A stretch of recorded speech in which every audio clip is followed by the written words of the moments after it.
परम मंगल श्रीमद्भागवत महापुराण परम हंस संहिता वैष्णव संतों का परम धन श्रीमद्भागवत महापुराण उन आनंद कंद अंत कोटि ब्रह्मांड नायक सर्वेश्वर सर्वाधिपते राधा रमण वाधाहरण निर्विकार श्री वृंदावन बिहारी जी के श्री युगल चरणों का ध्यान करते हुए प्रभु के पवित्र चरित्र का वर्णन करने जा रहा हूँ। कल की कथा में हमने श्रवण किया था कि मथुरा में भगवान का जन्म हुआ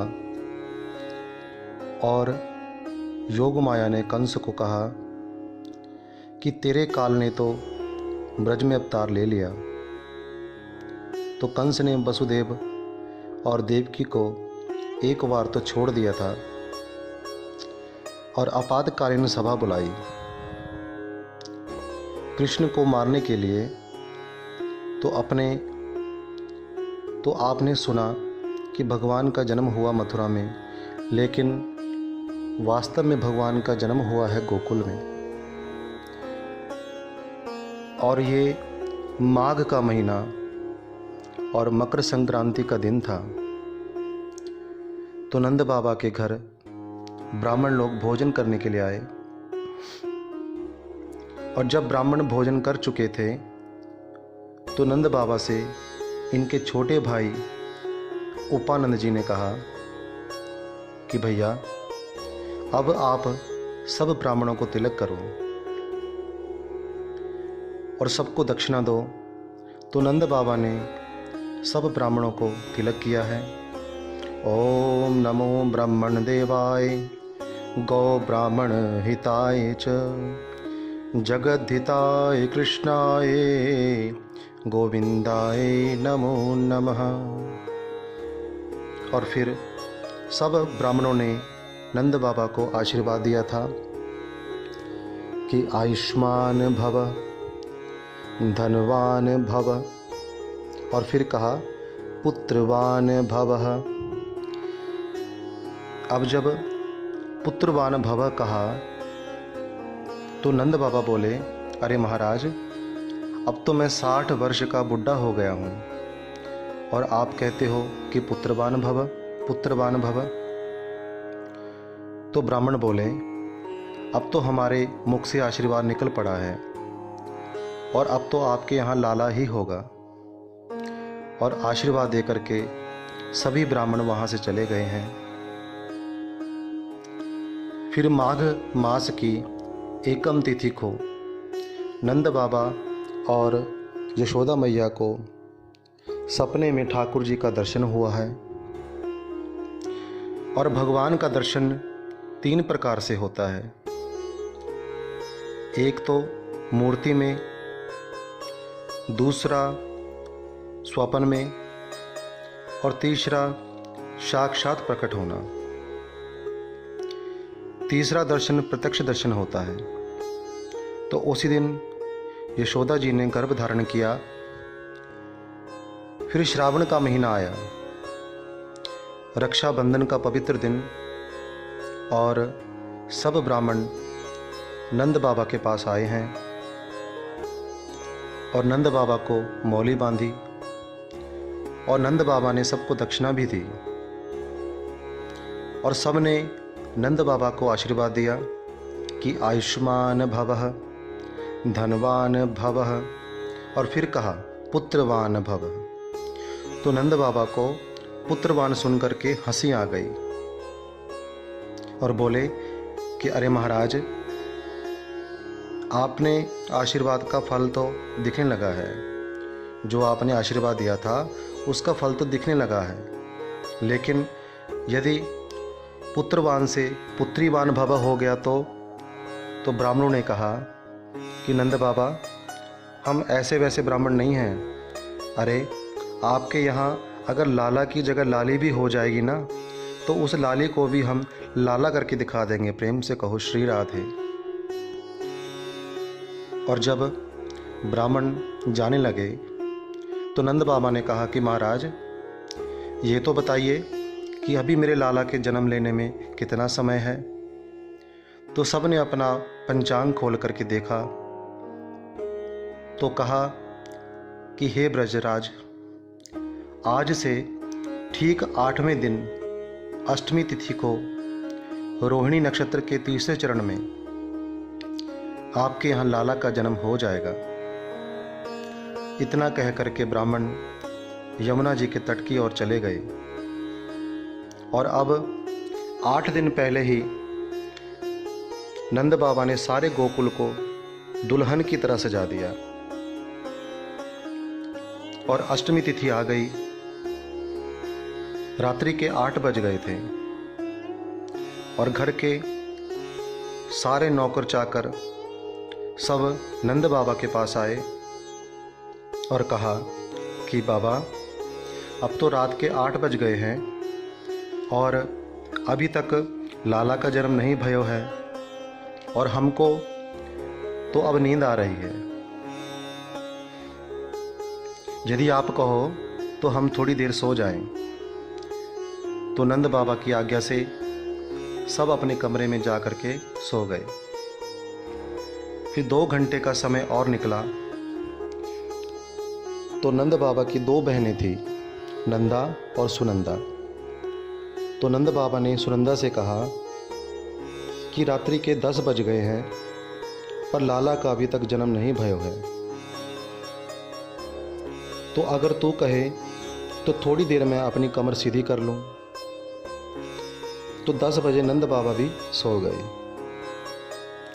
फिर 1 घंटा और निकला तो सुनंदा को भी 11 बजे नींद आ गई। तो देखो, ठाकुर जी के जन्म के समय सब लोग क्यों सो रहे हैं? क्योंकि पहले आ रही है योग माया। तो माया का काम है सुलाना, लेकिन जब ठाकुर जी आते हैं ना तो जगा देते हैं। फिर जब ठीक 12 बजे का समय हुआ तो लाला की मैया भी सो गई और समय वसुदेव जी महाराज आए और बाल कृष्ण भगवान को पलंग पर सुला दिया और जो कन्या थी, जो योग माया वहाँ प्रकट हुई थी, उसे लेकर के मथुरा चले गए। और पहली बार भगवान ने आंखें खोली गोकुल में और कमल के जैसे प्रभु के नेत्र हैं। अब इधर कान जाए तो खराटे, उधर को कान जाए तो खराटे। तो भगवान बोले, अरे यहाँ तो मेरी मैया भी सो रही है, मेरी बुआ भी सो रही है, मेरे बाबा भी सो रहे हैं, घर के नौकर चाकर भी सो रहे हैं। अरे कितने भोले हैं ये ब्रजवासी। अरे इनको मालूम नहीं है कि इनके यहाँ लाला का जन्म हो गया है। अब इनको मैं कैसे उठाऊं? हाँ, मैं मैया से कह देता हूँ कि मैया, मैं पैदा हो गया हूँ, तू उठ जा। फिर सोचा नहीं। फिर भगवान बोले, मैं थोड़ा सा रो लेता हूँ। जब मेरी रोने की आवाज़ मेरी मैया सुनेगी तो उठ जाएगी और सबको जगा देगी। तो भगवान ने रोना शुरू कर दिया, लेकिन भगवान को तो रोना भी नहीं आता, लेकिन फिर भी रोने की थोड़ी एक्टिंग करने लगे। और भगवान ने जब रोना शुरू किया तो मुखारविंद से ध्वनि निकली कि ओम ओम ओम ओम की ध्वनि जब मैया ने सुनी तो लाला की बुआ को आवाज़ लगाई और कहा, अरे बहन सुनंदा, बधाई हो बधाई हो, लाला का जन्म भयो है। तो सुनते ही सुनंदा दौड़ के नंद बाबा के पास गई है और नंद बाबा से कहा। तो नंद बाबा सूतका ग्रह की ओर आए हैं। तो मैया यशोदा ने लाला को वस्त्रों में ढका हुआ है। तो नंद बाबा ने कहा कि यशोदा, अपने लाला का मुख दर्शन तो करा। तो यशोदा जी बोली, पहले ये बताओ कि मुख दिखाई में क्या दोगे? तो ब्रजराज बोले, अरे जैसा तेरा लाला होगा वैसा मुख दिखाई मैं दे दूंगा। तो नंद बाबा को बाल कृष्ण का दर्शन माँ यशोदा ने कराया है और नंद बाबा ने कहा कि यशोदा, तेरे इस लाला पर मैं तन मन धन तीनों ही न्यौछावर कर रहा हूँ। और जब गोपियों को पता चला इस बात का कि नंद के लाला भयो है, तो सभी गोपियाँ बधाई देने के लिए दौड़ पड़ी हैं और आकर के खूब बधाई दी हैं। बोलो श्री बालकृष्ण भगवान की जय।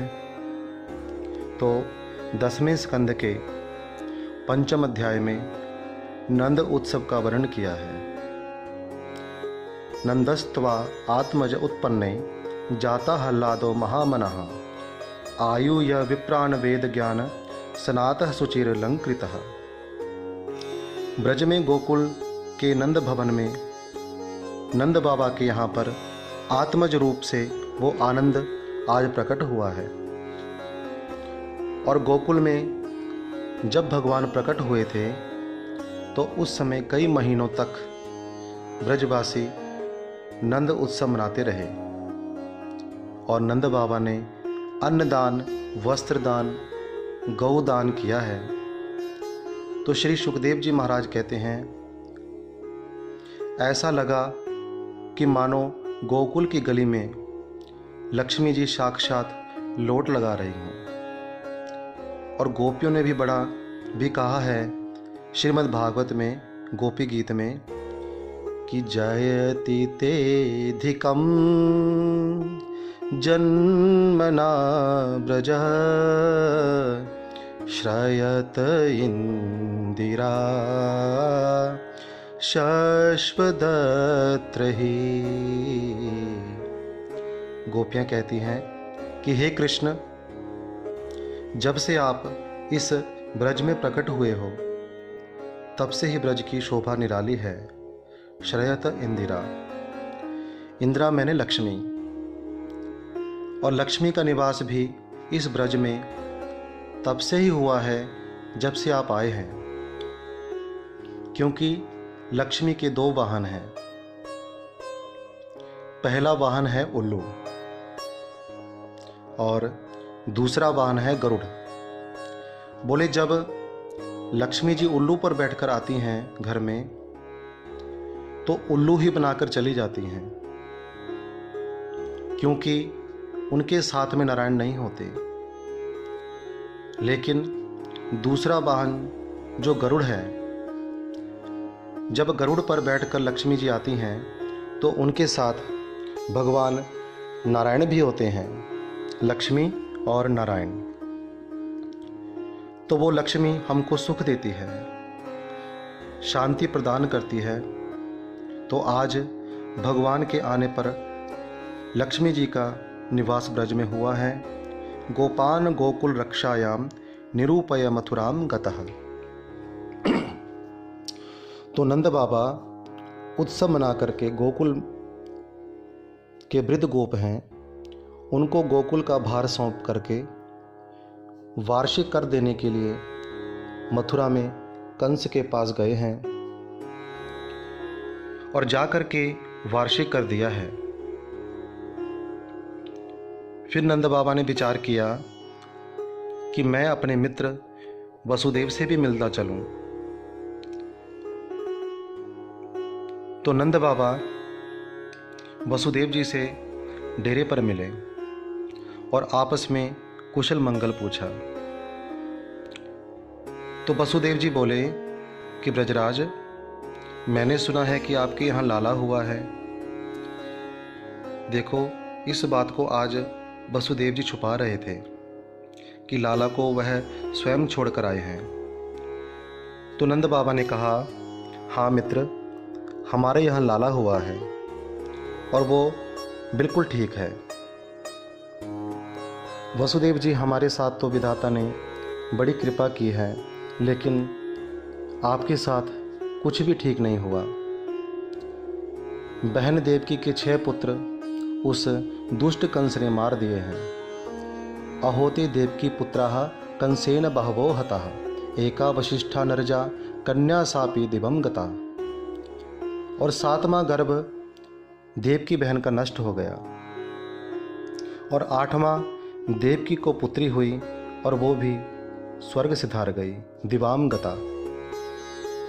तो वसुदेव जी ने कहा कि ब्रजराज, प्रत्येक व्यक्ति से सुख और दुख दोनों जुड़े हुए हैं। यदि आज दुख है तो कल सुख जरूर होगा। ये सुख और दुख तो धूप छाँव की तरह है। लेकिन हे ब्रजराज, आप अभी शीघ्र गोकुल को जाइए। तो नंद बाबा वसुदेव जी को गले मिल करके गोकुल की ओर चल दिए। कंसेन प्रहिता घोरा पूतना बाल घातनी। आज कंस की आज्ञा से उस खेचरी पूतना ने गोकुल के अंदर प्रवेश किया है और आकाश मार्ग से पूतना आई है। सुखदेव जी परीक्षित से कहते हैं कि ऐसा लगता है कि आज साक्षात लक्ष्मी जी गोकुल में आई हों। इतना गहनों से स्वर्ण से पूतना लदी हुई थी। और कंस ने पूतना को यह कहकर भेजा था कि पूरे ब्रज के अंदर 7 और 8 दिन के जो भी बालक हैं उनका जाकर तुम वध कर दो। तो पूतना ने नंद भवन के अंदर जब प्रवेश किया तो भगवान पालने में सोए हुए थे। और भगवान ने जब पूतना को देखा तो बोले, लो आ गई मौसी, इनका तो मुझे स्वागत करना ही है। तो यशोदा मैया ने पूतना का स्वागत किया और एक साधारण गोपी समझ करके भगवान को पूतना की गोद में प्रदान किया है। जब भगवान पूतना की गोद में गए तो भगवान ने अपने नेत्र बंद कर दिए। तो इस संबंध में संतों ने अपना अपना भाव प्रकट किया है। एक संत ने बताया कि भगवान ने पूतना को देख करके इसलिए आंखें बंद की क्योंकि पूतना है राक्षसी। तो प्रभु ने विचार किया कि मेरे 24 अवतारों में 2 ही अवतार श्रेष्ठ हैं, एक राम अवतार और एक कृष्ण अवतार। और दोनों ही अवतारों में पहले राक्षसी को मारना पड़ रहा है। देखो, राम अवतार में सबसे पहले ताड़का को मारा था प्रभु ने और कन्हैया ने सबसे पहले पूतना को मारा है। यानी दोनों ही अवतारों में पहले राक्षसी का वध करना पड़ रहा है। इसलिए भगवान के मन में ग्लानि हो गई और अपनी आंखें बंद कर ली। लेकिन एक संत ने कहा कि अरे नहीं नहीं, भगवान ने इसलिए आंखें बंद की हैं क्योंकि भगवान कहते हैं कि आंखों के मिलने से भी तो प्रीति हो जाती है, प्रेम से कहो श्री राधे। और यदि पूतना से प्रेम हो गया तो इसका उद्धार कैसे होगा। तो तीसरे संत कहते हैं कि नहीं नहीं, भगवान ने इसलिए आंखें बंद की हैं क्योंकि वो शिव का ध्यान कर रहे हैं और कह रहे हैं कि बाबा, आपको तो जहर खाने की आदत है, जहर पीने की आदत है, और मैंने कभी जहर खाया नहीं है, कभी पिया नहीं है। और ये पूतना मौसी तो अपने स्तनों में जहर लगा करके आई है। तो ऐसा करो बाबा, जो जहर लगा है उसे आप पान कर लो और बाकी हम भोग लगाएंगे। लेकिन एक संत ने बताया कि ये जो पूतना है ये अविद्या है और अविद्या के जो रहने के स्थान हैं वो 14 स्थान हैं। 5 कर्म इंद्रियां, 5 ज्ञान इंद्रियां, 11 स्थान है मन, 5 कर्म इंद्रियां, 5 ज्ञान इंद्रियां और 11वां स्थान है हमारा मन, 12वां स्थान है बुद्धि, 13वां स्थान है चित्त और अंतिम 14वां स्थान है अहंकार।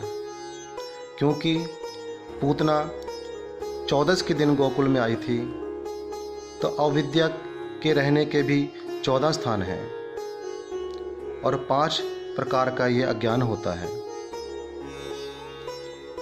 अविद्या, अस्मिता, राग, द्वेष, अभिविवेशिता और भगवान है ज्ञान मूर्ति। तो भगवान कहते हैं कि मेरे सामने कभी अज्ञान ठहर ही नहीं सकता। तो अज्ञान रूपी अविद्या का संहार करने के लिए भगवान ने अपने नेत्र बंद किए थे। अब पहले तो ठाकुर जी ने छक करके दूध पिया, तृप्ति की, और जब तृप्त हो गए तो पूतना के प्राणों को खींचने लगे और पूतना चीखी, चिल्लाई और कहने लगी, सा मुंचा लभिति प्रभाषिणी। पूतना ने भगवान को कहा, अरे बालक छोड़ दे। लेकिन भगवान ने पूतना का स्तनपान किया, फिर प्राणों का हरण किया और पूतना को सदगति प्रदान कर दी है। प्रेम से कहो श्री राधे। और 6 कोस के अंदर पूतना का विशाल शरीर जा कर के गिरा है और भगवान पूतना के वक्षस्थल पर खेल रहे हैं। फिर ब्रजवासियों ने भगवान को उतारने के लिए सीढ़ियां लगाई और उतार करके गोपियों के अंक में प्रभु को प्रदान किया। और गोपियां लाला को लेकर के जा रही हैं किसी सुंदर भाव से। कितना सुंदर भाव है, गुनगुना रही हैं। गौशाला की ओर जाते हुए कितना मधुर गोपियां गा रही हैं। तो आइए गोपियों के संग ठाकुर जी के चरणों में हम भी थोड़ा गुणगान करें और प्रभु का ध्यान करें। तो गोपियां बाल कृष्ण को लेकर के गौशाला में गई और रक्षा विधान किया प्रभु का, और फिर लाकर के मैया की गोद में ठाकुर जी को प्रदान किया है। और मैया यशोदा ने लाला को पालने में शयन कराया है। और जब मथुरा से नंद आदि गोप लौटे तो मार्ग में पूतना का विशाल शरीर पड़ा था। तो देख करके आश्चर्य प्रकट करते हुए बोले, अरे ये कौन है? तो ब्रजवासियों ने पूतना के शरीर के अंगों को काट काट कर उसका अग्नि संस्कार किया। तो पूतना की देह से सुगंध निकलने लगी और इतनी सुगंध निकली कि पूरे गोकुल में वह सुगंध फैल गई। तो राजा परीक्षित ने श्री सुखदेव जी महाराज से पूछा कि गुरुदेव, इस देह को जब जलाया जाता है तो इसमें से दुर्गंध निकलती है, और आप कह रहे हो कि पूतना की देह से सुगंध निकल रही थी। तो गुरुदेव, ये पूतना कौन है? सुखदेव जी ने कहा कि परीक्षित, पूर्व जन्म में यह पूतना राजा बलि की पुत्री थी। जब 3 पग भूमि मांगने के लिए भगवान वामन राजा बलि के द्वार पर गए थे, तो राजा बलि की पुत्री ने भगवान का दर्शन किया और उनके मन में यह भाव आया कि ये बालक कितना सुंदर है। यदि ऐसा बालक मेरा होता तो मैं अपनी गोद में बिठाकर उसे दूध पिलाती। लेकिन भगवान ने कहा, बलि की पुत्री रत्नमाला को कि देवी, जब मैं द्वापर में कृष्ण अवतार लेकर के आऊँगा तो तुम्हारी यह कामना भी अवश्य पूर्ण कर दूंगा। तो रत्नमाला ही आकर के पूतना बनी और भगवान ने पूतना को माँ की गति प्रदान की है। तू कम वा दयालुम शरणम ब्रजेमा। भगवान कृष्ण के बराबर कौन दयालु हो सकता है? जो पूतना कंस के आदेश पर भगवान को मारने आई थी, तो भगवान ने उसी पूतना को माँ की गति प्रदान कर दी है। प्रेम से कहिए श्री राधे। अब आगे एक दिन भगवान जब 81 दिन के हुए तो उस दिन भगवान का जन्म नक्षत्र भी था रोहिणी। तो यशोदा मैया ने सोचा कि मैं ब्राह्मणों को अन्नदान, वस्त्रदान, गौदान करूंगी और उनको भोजन भी कराऊंगी। ऐसा अपने मन में संकल्प लेकर के लाला को दूध पिला करके मैया ने पालने में सुलाया है। और उस पालने को लेकर के मैया गौशाला में गई और वहाँ पर एक टूटी हुई बैलगाड़ी पड़ी थी। तो उस बैलगाड़ी के ऊपर भगवान के पालने को रख दिया है और ऊपर दूध, दही, माखन की मटकियाँ पड़ी थी और नीचे है भगवान का पालना। अब गहरी नींद में भगवान सोए हुए हैं और इधर मैया ब्राह्मणों की सेवा में लग गई हैं। और कंस के द्वारा एक राक्षस भेजा गया, सक्टासुर नाम का असुर वहाँ पर आया और आकर के उस बैलगाड़ी पर बैठ गया और ज़ोर ज़ोर से बैलगाड़ी को हिलाने लगा। और बैलगाड़ी के हिलने से भगवान की नींद भी खुल गई। जब देखा प्रभु ने तो सक्टासुर बैठा है। तो भगवान ने विचार किया कि ये सक्टासुर मुझे मारने आया है तो मैं रो देता हूँ, और जब मेरी मैया मेरे रोने की आवाज़ सुनेगी तो यहाँ पर आ जाएगी और मैया को देख करके सक्टासुर भाग जाएगा। तो भगवान ने रोना शुरू किया, लेकिन नंद भवन गौशाला से थोड़ी दूरी पर था, इसलिए मैया ने भगवान की रोने की आवाज़ नहीं सुनी। तो भगवान मन में बोले, चलो इस सक्टासुर से मैं ही दो हाथ कर लेता हूँ। तो अपने नन्हे नन्हे चरण प्रभु ने उठाए और जोर से एक लात सक्टासुर को मारी और सक्टासुर का भगवान ने उद्धार कर दिया। और फिर पालने में प्रभु विराजमान हो गए। बोलो श्री बालकृष्ण लाल की जय। और जितनी भी दूध, दही, माखन की मटकियाँ रखी हुई थी वो सब नीचे गिरकर टूट गई। एकदा रोह मारूढ़म लालयन्ती सुतम सती गरिमाणम शिशोर बौढ़ुम ना सेहे गिरिकूटवत। इस प्रकार एक दिन अपने लाला को लेकर के यशोदा मैया नंद भवन के अंदर बैठी थी और अपने लाला को दूध पिला रही थी। और कन्हैया को मैया खूब लाड़ प्यार दुलार कर रही थी। तो मैया का दूध पीते पीते भगवान का जो ध्यान है जब आकाश की ओर गया तो आकाश में तृणावृत नाम का असुर चक्कर लगा रहा था।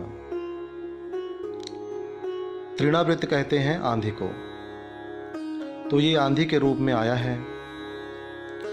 तो भगवान ने जब तृणावृत को देखा तो भगवान विचार करने लगे कि ये तृणावृत मुझे मैया की गोद से आकाश में ले जाएगा, और यदि मैं लेटा रहा तो मैया भी मेरे साथ उड़ करके आकाश में चली जाएगी। तब मैं अपने आप को संभालूंगा या अपनी मैया को संभालूंगा। तो ऐसा विचार करके भगवान ने अपना वजन बढ़ाना शुरू कर दिया। भगवान इतने भारी हो गए कि मैया ने लाला को उठा करके अपनी गोद से नीचे पृथ्वी पर बिठा दिया। और उसी समय भयंकर आंधी चली, चारों तरफ अंधकार छा गया और तृणावृत भगवान को उड़ा करके आकाश में ले गया। और आकाश में जा करके भगवान और तृणावृत का युद्ध हुआ और अंत में भगवान ने तृणावृत का कंठ पकड़ करके जोर से दबा दिया और तृणावृत का गोविंदाय नमो नमः उद्धार कर दिया। बोलो बाल कृष्ण लाल की जय। गर्गः पुरोहितो राजन यदु नाम सुमहातपः व्रजम जगाम नंदस्य वसुदेव प्रचोदितः। अब एक दिन वसुदेव जी की प्रार्थना पर श्री गर्गाचार्य जी महाराज गोकुल में पधारे हैं और नंद बाबा ने उनका बहुत स्वागत किया है।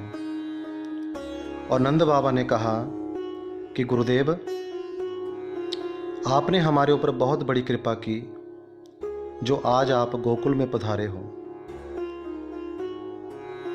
गुरुदेव, आपसे एक प्रार्थना है।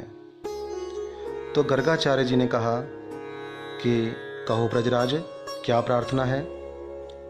बोले, मेरे 2 लाला हैं और उनका अभी तक नामकरण नहीं हुआ है, तो आप कृपया मेरे लालाओं का नामकरण कर दीजिए। तो गर्गाचार्य जी बोले कि देखो ब्रजराज, मैं आपके लालाओं का नामकरण नहीं करूँगा। तो बोले, अरे क्यों महाराज?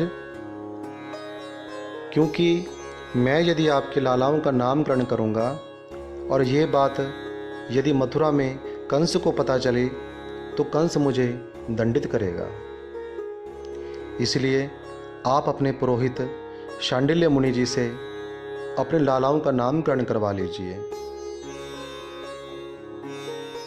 तो नंद बाबा ने कहा कि महाराज, आप महान ज्योतिषी हैं, परम ज्ञानी हैं और हमारी इच्छा तो आपसे ही कराने की है।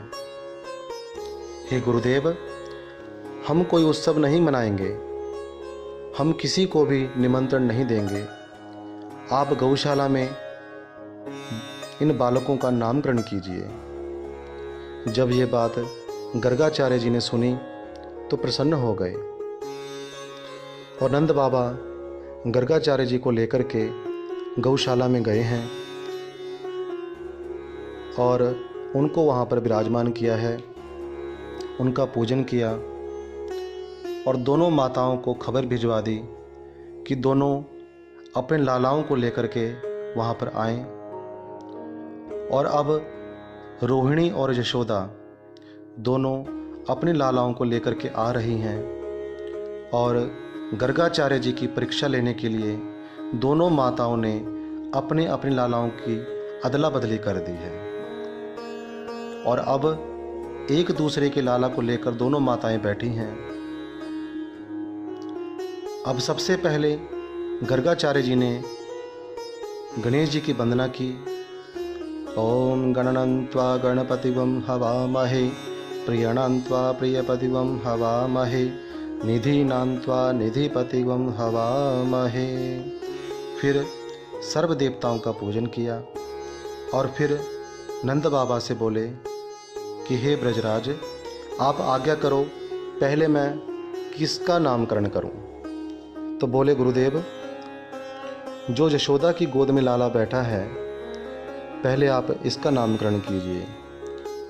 तो गर्गाचार्य जी कहते हैं, अयम ही रोहिणी पुत्रो रमयन सुहृदो गुणे। ब्रजराज, मैं बैठा तो यशोदा की गोद में हूँ। हे ब्रजराज, ये बैठा तो यशोदा की गोद में है, लेकिन ये यशोदा का लाला नहीं है।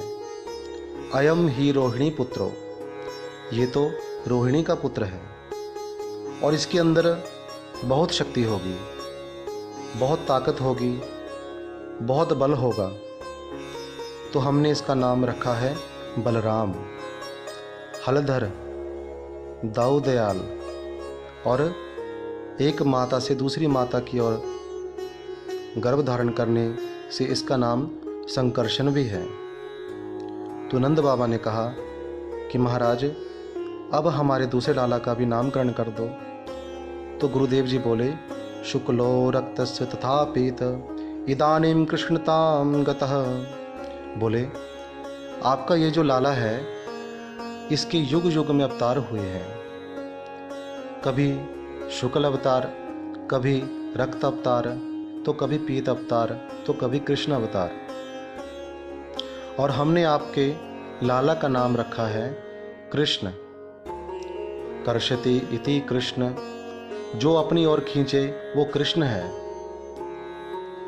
और फिर सुखदेव जी और फिर गुरुदेव जी ने कहा कि ये तो साक्षात नारायण हैं। अब तक तो भगवान चुप थे। जब नारायण कहा तो गुरुदेव की ओर लाल लाल आंखें निकालने लगे प्रभु। तो इशारों में गुरुदेव ने कहा, क्या मैंने झूठ बोला है प्रभु? क्या आप नारायण नहीं हैं? तो भगवान ने कहा कि आप नारायण मत कहो। अगर आप नारायण कहोगे तो मेरी मैया, मेरे बाबा मेरे लिए एक छोटा सा मंदिर बनवा देंगे, और जो मीठी लीला मैं करने के लिए यहाँ पर आया हूँ, माखन चोरी की, तो वो सब धरी की धरी रह जाएगी। तो गर्गाचार्य जी बोले, प्रभु आप नाराज़ ना हों, मैं सभी बात को बदल देता हूँ। तो गुरुदेव ने नंद बाबा को कहा कि आपके लाला नारायण नहीं हैं, नारायण समो गुणे, आपके लाला में नारायण जैसे कुछ गुण आ गए हैं। और यहाँ गुरुदेव ने नंद बाबा से यह बात छुपा ली। तो आज भगवान का नामकरण संस्कार हुआ है। कितना सुंदर नाम रखा है गुरुदेव ने, कृष्ण बलराम। तो बहुत प्यारा यह नाम है, भगवान कृष्ण और श्री बलराम जी।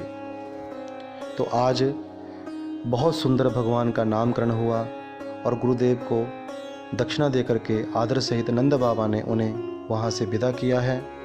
लेकिन रोहिणी मैया ने अपने लाला का नाम धर लिया बलुआ, और यशोदा मैया ने अपने लाला का नाम धर लिया कनुआ। प्रेम से घर में बलुआ और कनुआ। तो ये ठाकुर जी का प्यार का नाम है। और भगवान जब 1.5 वर्ष के हुए हैं तो भगवान बोले, अब तो हम बड़े हो गए हैं, तो अपनी कोई नई लीला प्रारंभ करूं। जिस लीला को करने के लिए मैं इस गोकुल में विशेष आया हूं, और वो लीला है माखन चोरी की लीला। तो 1.5 वर्ष की अवस्था में सबसे पहले भगवान ने माखन चोरी लीला का शुभारंभ किया था। और अब तो मैया के कान भी लाला की शिकायतें सुनते सुनते पक गए थे। और फिर एक दिन तो मैया बोली कि अरे कनुआ, मैं तेरी शिकायत सुन सुनकर तंग आ गई हूँ, और आज मैं तुझे घर से बाहर नहीं जाने दूंगी।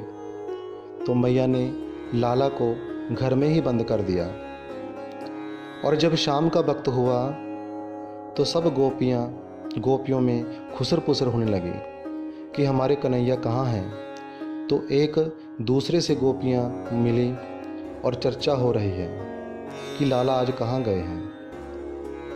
और जब गोपियों को मालूम हुआ कि मैया ने आज कन्हैया को घर में बंद करके रखा है, तो क्या किया, उलाहना देने के बहाने गोपियाँ आज नंद भवन की ओर चली हैं।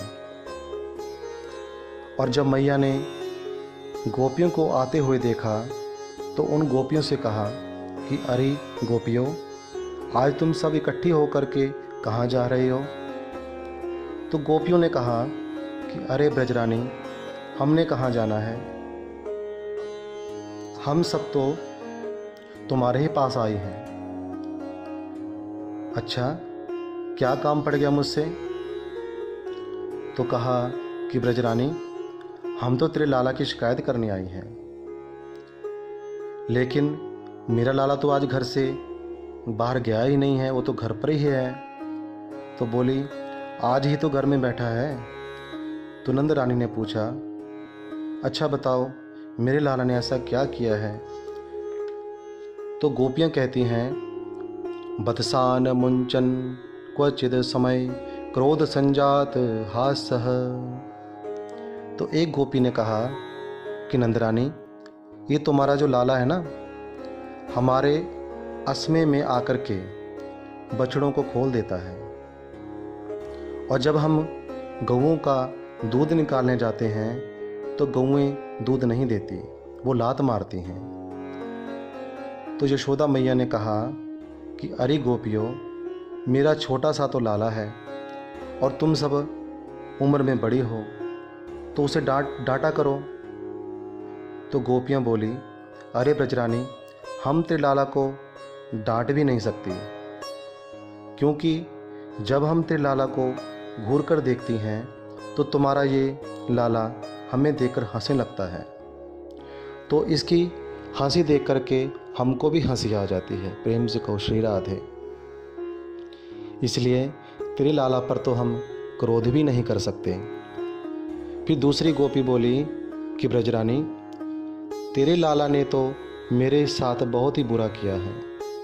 बोली, अच्छा क्या किया बता।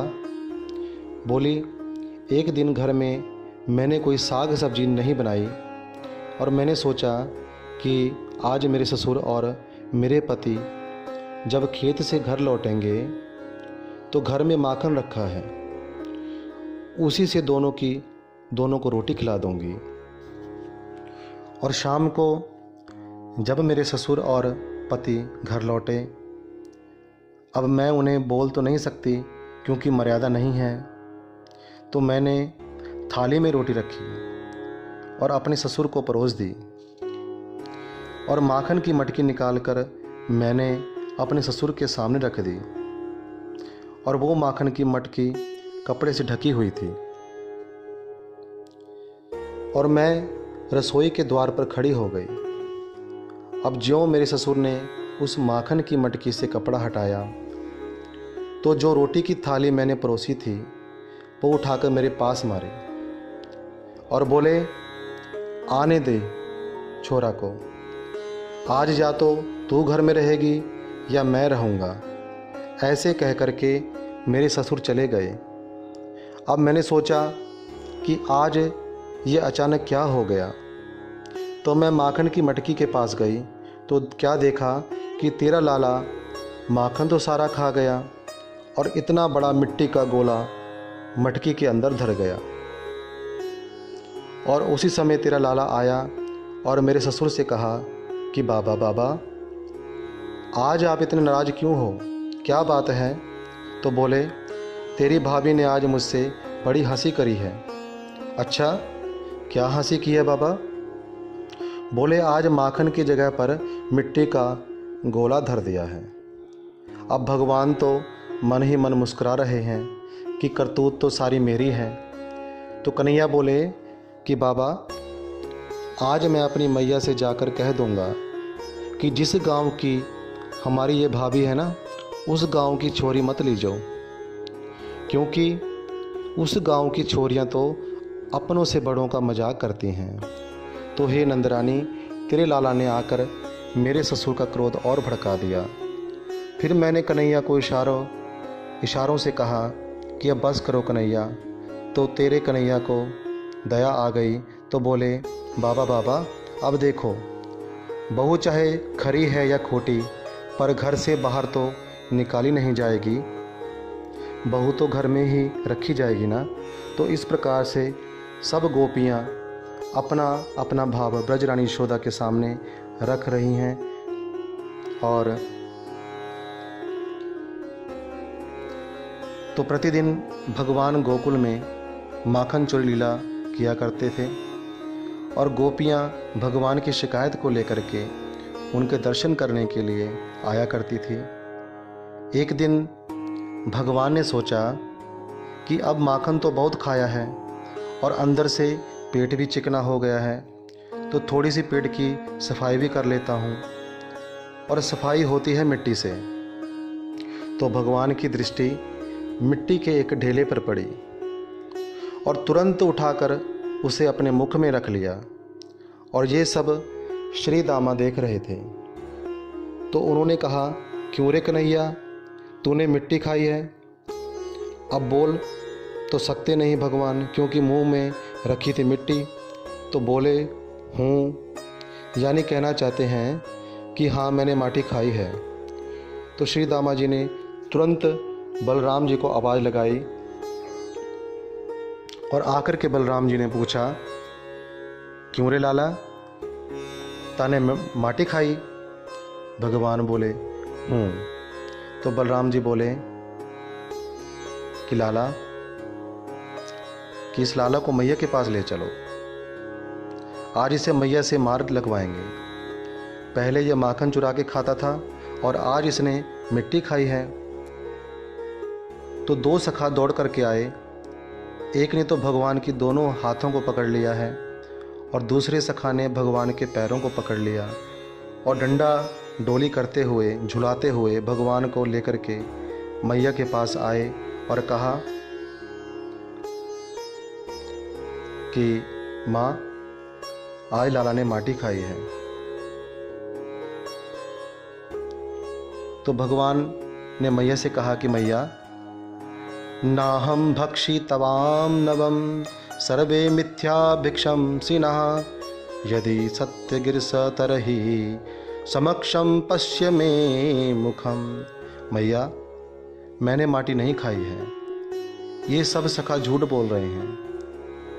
अच्छा लाला, इस संसार में एक तू ही तो सच्चधारी पैदा हुआ है, बाकी सब तो झूठे हैं। लाला आजा, आज तो मैं तुझे सीधा कर दूंगी। तो एक लकड़ी लेकर मैया आई और भगवान को डराने लगी। तो भगवान की आंखों से अश्रु बिंदु गिरने लगे हैं। तो परीक्षित जी ने शुकदेव जी से पूछा कि गुरुदेव, जिन कृष्ण को देख करके काल भी भयभीत हो जाता है और वही कृष्ण माँ के हाथ में लकड़ी को देख करके रो रहे हैं, ऐसा क्यों गुरुदेव? तो गुरुदेव ने कहा, ये नंद और यशोदा कौन है? तो परीक्षित जी ने पूछा कि गुरुदेव, ये नंद और यशोदा कौन है? तो शुकदेव जी कहते हैं कि पूर्व जन्म में ये नंद बाबा और द्रोण नाम के बसु थे और इनकी पत्नी का नाम था धरा। निसंतान होने के कारण इन्होंने तपस्या की थी और इनको भगवान का दर्शन हुआ था। तब इन्होंने भगवान से वर मांगा कि प्रभु, हम आपकी लीला का दर्शन करना चाहते हैं, आपकी बाल लीला का दर्शन करना चाहते हैं। तो भगवान ने कहा कि द्वापर में मैं कृष्ण बन करके आपका लाला बन करके आऊँगा, तब आप मेरी बाल लीला का दर्शन करोगे। तो ये द्रोण नाम के बसु ही नंद बाबा बने हैं और धरा नाम की इनकी पत्नी है यशोदा बनी, और दोनों को भगवान अपनी बाल लीला का आनंद प्रदान कर रहे हैं। प्रेम से कहो श्री राधे। तो हाथ में लकड़ी लेकर के मैया आज प्रभु को डरा रही थी, लेकिन बार बार पूछने पर भगवान कहते हैं कि मैया, अगर तुझे विश्वास नहीं है ना, तो मेरा मुख देख ले। तो ज्यों मैया के सामने भगवान ने अपना मुख खोला तो क्या देखा कि संपूर्ण ब्रह्मांड दिखाई दे रहा है। अब मैया ने विचार किया कि मेरे लाला का मुख में ये अलाएं बलाएं कहाँ से आ गई हैं, और मैया थरथर काँपने लगी और अपनी आंखें बंद कर ली। तो भगवान समझ गए कि मैया ने आज मेरे ऐश्वर्य का दर्शन कर लिया है।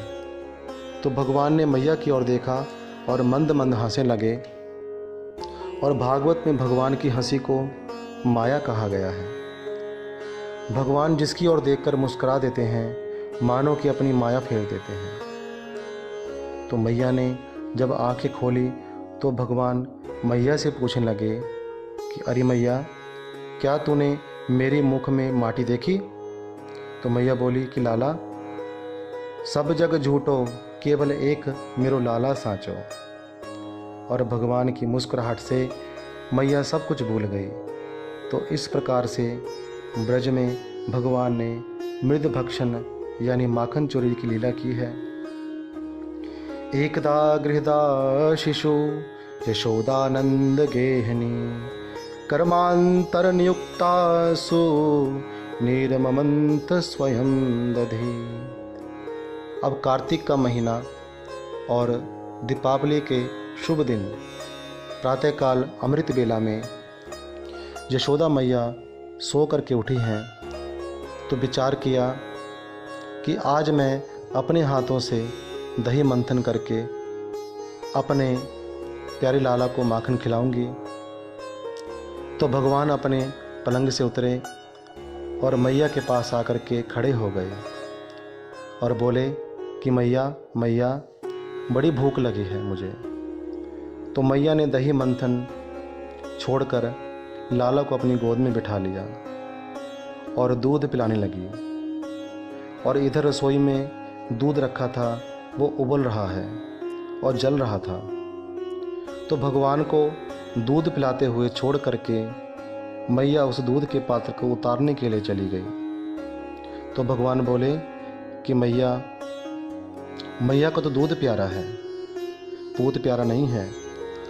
और क्रोध में आकर के एक पत्थर का टुकड़ा उठाकर माखन की मटकी में जोर से मारा प्रभु ने, और माखन की मटकी फूट गई और जो दूध दही मक्खन था सब गिरने लगा और मोर बंदरों को प्रभु खिलाने लगे।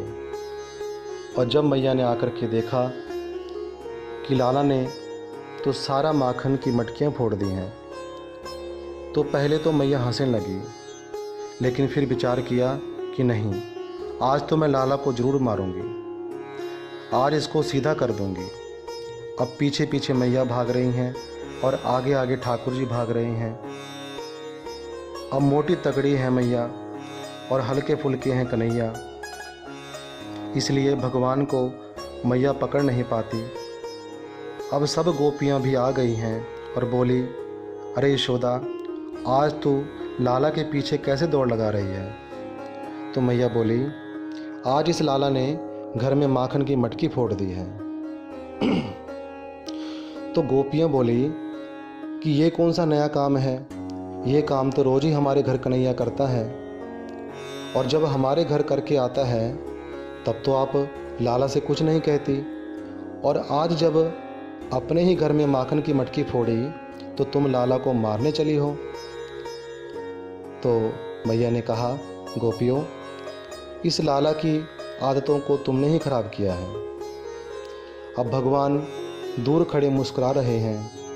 उस समय भगवान के परम मित्र मनसुखा जी आए। उनको देखकर मैया बोली, अरे मनसुखा, देख, आज तू लाला को पकड़ के ला तो मैं तुझे माखन खाने को दूंगी। तो माखन खाने के लोभ से मनसुखा कन्हैया को पकड़ने के लिए दौड़े। तो भगवान ने कहा, क्यों रे ब्राह्मण, थोड़े से लोभ में आज तू मुझे मार लगवाएगा? देख मनसुखा, मैया तो तुझे माखन आज ही खाने को देंगी, और मैं तो माखन चोरी करके रोज खिलाता हूँ। देख, अगर आज तूने मैया से मार लगवाई मेरी, तो अपनी पार्टी से तेरा बायकॉट कर दूंगा। प्रेम से कहो श्री राधे। तो मनसुखा जी बोले, देख लाला, मैया ने 2 ही थप्पड़ तो मेरे गाल पे लगाने हैं, तो हमारा भी भला हो जाएगा, तुझे माखन खाने को मिल जाएगा। तो मनसुखा ने माखन के लोभ में आकर कन्हैया को पकड़ लिया है, और जैसे ही मैया पास में आई तो धीरे से मनसुखा ने कन्हैया को छोड़ दिया और बोले, मैया, इतनी देर से मैंने लाला को पकड़ के रखा है, अब तू नहीं आई तो लाला हाथ छुड़ा के भाग गया, तो मेरी क्या गलती है? तो मैया ने मनसुखा के कहने पर भगवान को सौगंध दी और फिर आकर के भगवान मैया की गोद में विराजमान हो गए। बोलो श्री कृष्ण कन्हैया लाल की जय। जब भगवान मैया की गोद में आए तो मैया बोली कि देख लाला, ना मैं तुझे मारूंगी ना ही तुझे छोड़ूंगी, लेकिन आज तुझे बांधूंगी जरूर। तो अपने सिर से रेशम की डोरी खोल करके मैया भगवान को पेट से बांधने लगी, और बार बार मैया कन्हैया को बांध रही हैं, और वो डोरी बार बार 2 उंगली छोटी पड़ जाती है। प्रथम उंगली है कृपा और दूसरी उंगली है प्रेम। और मैया जब बांधते बांधते थक गई और प्रेम में आ गई, तो भगवान ने मैया पर कृपा कर दी है और वह डोरी भी पूर्ण हो गई है, और मैया ने लाला को बांध दिया, और यहाँ भगवान का नाम पड़ा दामोदर। बोलो दामोदर भगवान की जय। दाम कहते हैं डोरी को और उदर कहते हैं पेट को, दामोदर। इस प्रकार से भगवान को बांधकर मैया तो चली गई अंदर, तो यशोदा जी के द्वार पर दो वृक्ष खड़े हैं, यमलार्जुन के वृक्ष, अशोक वृक्ष। और ये दोनों ही कुबेर के पुत्र हैं। इन्होंने नारद जी का सम्मान नहीं किया था, इसलिए नारद जी ने इनको जड़ वृक्ष होने का श्राप दे दिया था और ये भी कहा कि कृष्ण के स्पर्श से तुम्हारी मुक्ति हो जाएगी।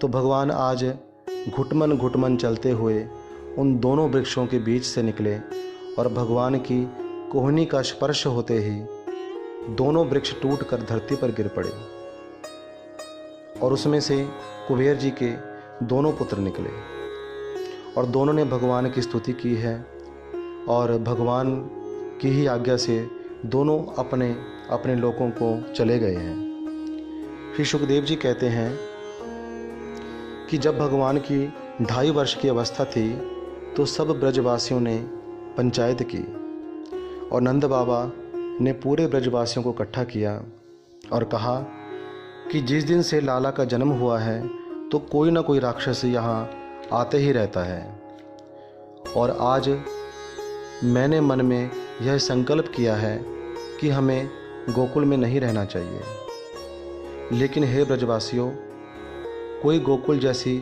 परम सुंदर नगरी हो तो बताओ। तो नंद बाबा के छोटे भाई घनानंद जी ने कहा कि परम पावन जगह है जिसका नाम है वृंदावन। वृंदावनम गोवर्धनम यमुना पुलिनाभिच। जहाँ पर गोवर्धन है और यमुना का पावन किनारा है। तो सभी ब्रजवासी वृंदावन को चल दिए, लेकिन जब से वृंदावन आए हैं प्रभु तो अपनी एक नई लीला प्रारंभ की है, बछड़ा चराने की लीला।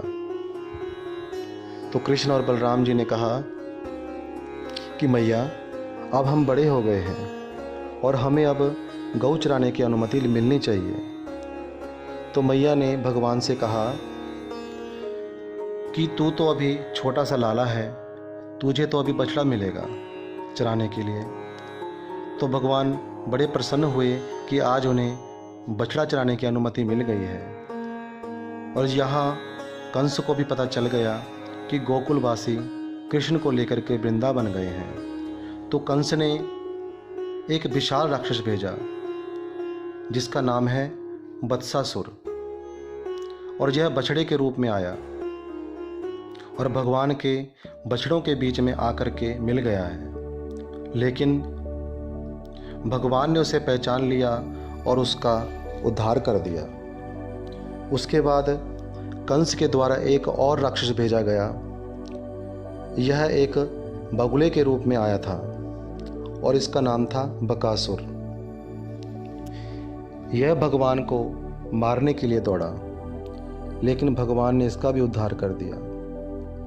अब देखो, बकासुर कहते हैं पाखंड को, दिखावे को, लेकिन भगवान को दिखावा पाखंड प्रिय नहीं है। और अब जिस विचित्र राक्षस को कंस ने भेजा उसका नाम है अघासुर। अघ का अर्थ होता है पाप। ये अघासुर अजगर का रूप लेकर के आया, लेकिन यमुना जी के तट पर भगवान ने इस अघासुर का भी संहार किया है और ब्रह्मा जी को भी मोहित किया अपने वन भोजन लीला में के समय। जिन ब्रह्मा जी ने 40 श्लोकों में भगवान की स्तुति की है और स्तुति करने के बाद ब्रजवासियों के चरणों में भी प्रणाम किया है कि अहो भाग्य महोभाग्यम नंद गोप ब्रजोकशाम। और अपने अपराध की भी क्षमा ब्रह्मा जी ने मांगी थी, क्योंकि 1 वर्ष तक ग्वाल बाल और बछड़ों को अंतर्ध्यान किया था। तो ब्रह्मा जी को मोहित करने के लिए भगवान ने ब्रज में अपनी एक नई सृष्टि बना दी थी। और अब 5 वर्ष की आयु में भगवान ने प्रवेश किया है और कार्तिक का पवित्र महीना और अष्टमी तिथि जिसे कहते हैं गोपाष्टमी, और गोपाष्टमी के दिन भगवान पहली बार गौएं चराने के लिए वन में पधारे हैं और आज से भगवान बन गए हैं गोपाल। गोपाल यानी जो गौओं की रक्षा करे, उनका पालन करे, उसे कहते हैं गोपाल। बोलो गोपाल कृष्ण भगवान की जय। तो गौएं चराने भगवान प्रतिदिन जाते थे और अब कंस के द्वारा भेजा गया एक धेनुकासुर नाम का असुर आया और ये एक गधे के रूप में आया था। तो भगवान ने इसका भी उद्धार किया है। फिर एक दिन यमुना के तट पर भगवान पधारे तो यहाँ पर रहता है कलिया नाग और वासना का प्रतीक है कलिया नाग। और भक्ति रूपी यमुना जी में जब वासना का प्रतीक कलिया नाग आता है तो भक्ति रूपी यमुना प्रदूषित हो जाती है। विलोक के दूषिताम कृष्णाम कृष्ण कृष्णा हिना विभु तस्या विशुद्धि मन बिच्छनः सर्पम तमोद वास्यत।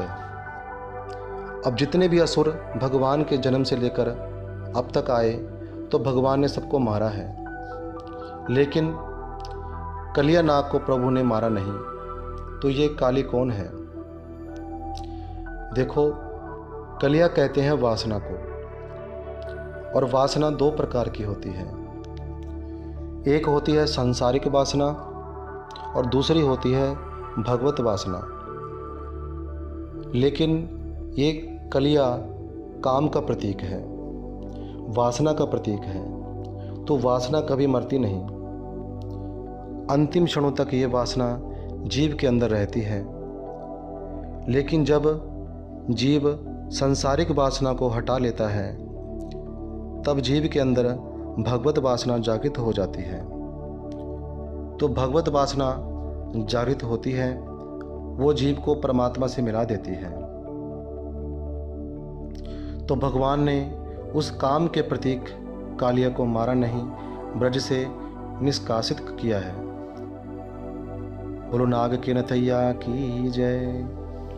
हेमंत प्रथमे मासी नंद ब्रज कुमारिका। अब हेमंत ऋतु में ब्रज की गोपियाँ यमुना स्नान करके प्रातःकाल ब्रह्म मुहूर्त में कात्यायनी माता की पूजा करने जाती हैं और कहती हैं कि कात्यायनी महामाये महायोगिन्यधीश्वरी नंद गोप सुतम देवी पतिम में कुरुते नमः। कि हे कात्यायनी माता, हम आपको प्रणाम करती हैं। नंद गोप के जो पुत्र हैं श्री कृष्ण, उन्हें हमारा पति बनाओ। अब भगवान भी वहाँ गए थे और उन गोपियों के चीर का हरण किया है। तो ये जो चीर हरण की लीला है, ये गोपी मैंने जीव हम सब, और ये कपड़ा कौन है? वासना। गोपी मैंने जीव, कपड़ा मैंने वासना। तो ये जीव और ईश्वर के बीच में वासना का कपड़ा है, और जीव और भगवान के बीच में ये 2 कपड़े हैं। एक कपड़ा परमात्मा के ऊपर पड़ा है, दूसरा कपड़ा हम सब जीवों के ऊपर पड़ा है। परमात्मा जिस वस्त्र से ढके हैं वो है माया, जीव जिस वस्त्र से ढका है वो है वासना। तो जब तक ये वासना का कपड़ा नहीं हटता तब तक भगवत कृपा की प्राप्ति नहीं हो सकती। जीव परमात्मा की शरणागति हो जाता है तो भगवान उस वासन रूपी वस्त्र को भी हटा देते हैं। तो इस प्रकार से गोपियों को उपदेश करके भगवान ने गोपियों को वस्त्र दिए हैं, और शरद की रात्रि में रास क्रीड़ा का आदेश प्रभु का हुआ है। और आगे यज्ञ पत्नियों पर कृपा करते हुए जब भगवान अपने नंद भवन में पधारे तो भगवान ने देखा कि सुंदर मिठाइयाँ बन रही हैं और सारे नंद गांव में चहल पहल है। तो भगवान ने अपने पिता नंद बाबा से पूछा कि बाबा, ये नंदगांव में आज इतनी चहल पहल क्यों हो रही है? तो नंद बाबा ने कहा कि पर्जन्यो भगवान इंद्रो मेघास तस्यात्ममूर्तयः ते भी वर्षन्ति भूतानां प्रीणनम जीवनम पयः। देखो लाला, हम सब ब्रजवासी भगवान इंद्र की पूजा करने की तैयारी कर रहे हैं। भगवान बोले, बाबा आप इंद्र की पूजा क्यों करते हो? तो नंद बाबा ने कहा कि लाला, हम किसान हैं और इंद्र हमारे देवता हैं। वो हमारे खेतों के लिए वर्षा करते हैं, तो उस वर्षा से हमारी भूमि उपजाऊ हो जाती है और हमें अन्न प्रदान करती है। तो इस अन्न से हम इंद्र की पूजा करते हैं। तो भगवान बोले कि कर्मणा जायते जंतुः कर्मणैव विलीयते सुखम दुखम भयम मोक्षेमं कर्मणैवाभिपद्यते। बाबा, हमारा कर्म ही हमारे सुख दुख का दाता है। यदि हम अच्छा कर्म करेंगे तो अच्छा फल मिलेगा, और यदि कोई खोटा कर्म करेंगे तो वैसा ही हमें फल प्राप्त होगा। क्योंकि कर्म के अनुसार ही हमें जन्म मिलता है और कर्म के अनुसार ही हम इस संसार में कभी सुख भोगते हैं और कभी दुख भोगते हैं, और कर्म के अनुसार ही जीव इस संसार से चला जाता है। तो बाबा, इसमें इंद्र क्या करता है? बाबा, आप इंद्र की पूजा करनी बंद कर दो। अरे लाला, मैं तो तेरी बात मान लूँगा, लेकिन ब्रजवासी नहीं मानेंगे। तो अपने बाबा को भगवान ने पंचायत बुलाने के लिए कहा। तो 7 वर्ष के कृष्ण हैं, 7 कोस के ही गिरिराज जी हैं। 7 दिन तक भगवान गिरिराज को धारण करते हैं, और हमारे जीवन के भी 7 ही दिन हैं, और भागवत की कथा भी 7 ही दिन की होती है। तो इस 7 की संख्या का बहुत गहरा अर्थ छिपा है। तो अब पंचायत बुलाई गई और सभी ब्रजवासियों को भगवान ने समझाया है और कहा है कि हमारा देवता इंद्र नहीं है, इसलिए आप सब इंद्र की पूजा करनी बंद कर दो। फिर भगवान ने गिरिराज जी की ओर इशारा करके कहा कि हमारे देवता तो ये हैं, और गिरिराज जी पर्वत से ही हमारी गौओं को हरी हरी घास प्राप्त होती है, शुद्ध पानी प्राप्त होता है, इसलिए ये हमारे प्रत्यक्ष देव हैं। और हम सब मिलकर के गिरिराज महाराज की पूजा करेंगे। जब तक पृथ्वी पर गिरिराज जी और गंगा जी ये दोनों विद्यमान हैं, तब तक पूर्ण रूप से कली का प्रभाव नहीं होगा। तो सब ब्रजवासी प्रसन्न हो गए और सभी ब्रजवासी 56 भोग 36 व्यंजन लेकर के गिरिराज जी की पूजा करने के लिए प्रस्थान कर रहे हैं। अब जब गिरिराज जी के पास पहुँचे तो एक रूप से भगवान गिरिराज महाराज के अंदर प्रवेश कर गए हैं और एक रूप से ब्रजवासियों के बीच में खड़े हैं। फिर गर्गाचार्य जी ने गिरिराज जी का पूजन किया और गिरिराज जी को स्नान कराने के लिए भगवान ने अपने मन से गंगा महारानी को प्रकट किया है। बोलो मानसी गंगा महारानी की जय। तो आज की इस कथा को हम यहीं पर विराम देते हैं।